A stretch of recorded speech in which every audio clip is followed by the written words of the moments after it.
How to fix Snapchat keeps crashing. First of all, try to force close the application. Simply swipe it away from your menu and remove it. Then simply try to open it again. If that doesn't work, try clearing your cache. Simply tap on your profile or Bitmoji at the top and head over to your settings. Then simply scroll down to privacy controls and there you'll find clear cache option. Simply tap on it and tap on continue. And your cache will be cleared. Also try updating the app to the latest version. For that, simply head over to the Play Store. Then simply search for Snapchat application. Now if you see an update sign, simply tap on it to update to the latest version. After updating the app, what you can try next is try restarting your device. Simply tap on the power button and after that simply tap on the restart and wait for your mobile to restart and then try opening the app.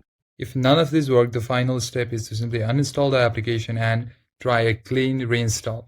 Tap on uninstall and after that again tap on reinstall and your Snapchat crashing problem will be fixed. And that's it for this video guys. If you enjoyed the video, consider give it a like and subscribe to the channel. I'll see you on the next one.